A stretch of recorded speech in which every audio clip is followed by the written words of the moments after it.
People in general are too afraid to even start something because they're already discounting themselves from being able to achieve it. And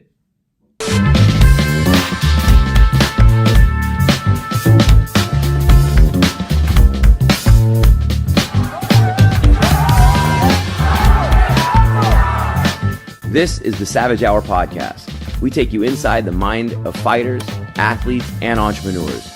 Don't miss an episode. Follow and subscribe. Many people are too afraid to go after their goals.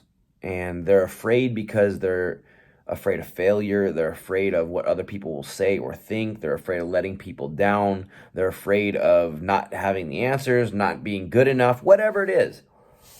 People in general are too afraid to even start something because they're already discounting themselves from being able to achieve it.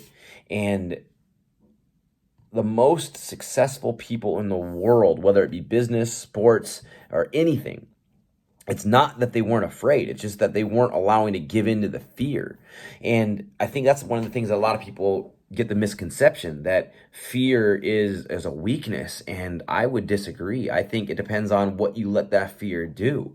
That fear can either drive you or it can push you away. And speaking for myself and my own experiences, fear has been exactly what has allowed me to do anything in my life that I can consider monumental. You know, it can be anything. I mean, I've been afraid of so much of my life. And in fact, the me from my early years would look at fear and make that the reason and excuse why I wouldn't do something. And now today, fear, if something scares me, I'm like, okay, let's look at why that scares me. Am I making a decision based on fear of the unknown, or is there a real fear that's causing me not to want to do this? And 9 out of 10 times, it's going to be the fear of the unknown.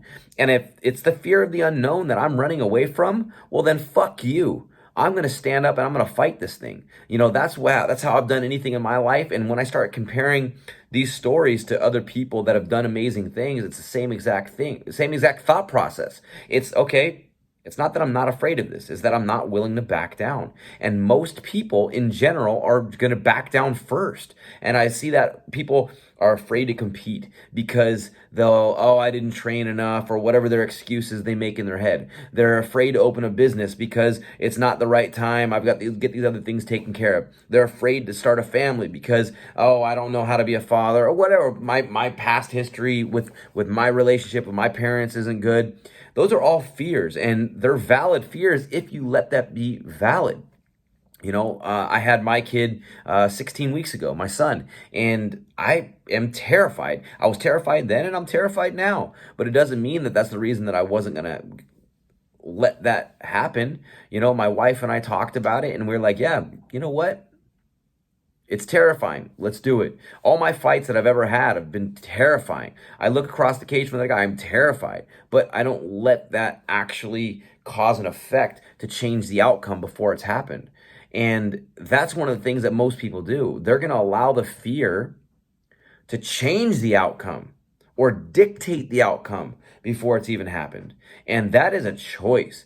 You know, one of the things that is great about our minds is that we have a choice to allow emotions and thoughts shift in our brain if we continuously work on how to move them. And if I have a negative thought, I have a choice to allow that negative thought to grow or to remove it and replace it with something else. Same thing in a fight, same thing with my family, same thing in business. It is a choice. I can choose to let the negative energy pull me down and already kill any hopes before I even do it, or I can let the situation play out and I can see what happens. You know, in fighting, I talk about there are moments that are fights in the fight that are way bigger than the actual fight itself. You know, people talk about, go in there and fight. It doesn't work like that. There are small fights that actually happen in the locker room, and these are mental fights. These are moments. You have to fight that moment, and then it's on to the next one. You have to fight that moment, and then it's on to the next one. So when we're backstage, there's a moment where you're warming up, and then you stop.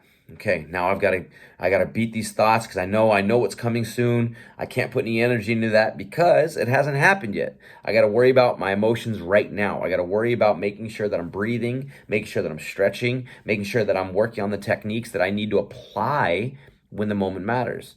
Then when they walk us out to the ring or the cage, same thing. It's a moment. I have to beat that moment. I get to the cage. It's a moment. I see my opponent. I have to beat these moments.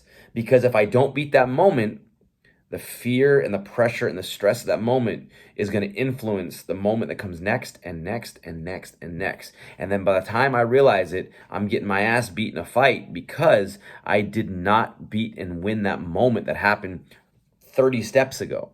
And that's the same stuff that we have to do daily with our entire lives. You know, we can let negative people and negative energy drain us down, but if you do that, it's going to dictate what happens next. You know, if you already counted yourself out, well, it's never going to happen. But we do have the option and we do have the choice to beat and combat those thoughts. And sometimes you have to lose a few times in a row for you to realize that you are making things harder on yourself.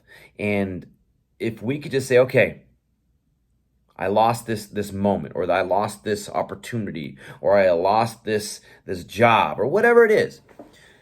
We have to have enough courage to self-analyze that and look back at what did I do wrong, or what could I have done better? X, Y, Z. Now I can actually break this down and I can go, okay, I'm going to make these adjustments and then I'm going to do it again.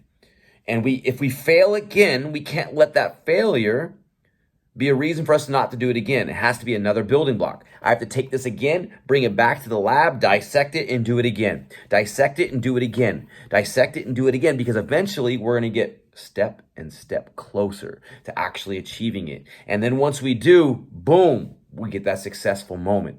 But that can't be when it actually just stops there. We got to be able to take that and go, okay, this is now the process. It's not about winning the moment or the fight of it. It's about winning that process, because it's the process that stays continued, right? So if I take the process, and this is actually what excites me, not the results. The results are going to be there no matter what. And whether my hand's raised or it's not, the results are going to be there. It's the process.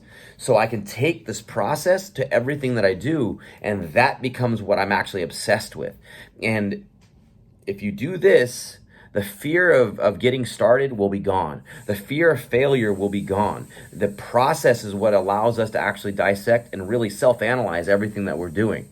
So for those of you that may be too afraid to start something, that's too afraid to compete, or too afraid to actually pursue your goal, just pull it back a little bit. Look at the process. Write out the things that are scaring you. Write out the things that make you feel like you can't do it. And then start working on those pieces. And I promise you, you're going to start seeing it clearer and clearer of how you can actually achieve that goal. So focus on the process, and the end result is going to become clear. Hey guys, if you like this episode, follow the podcast and subscribe to our YouTube channel.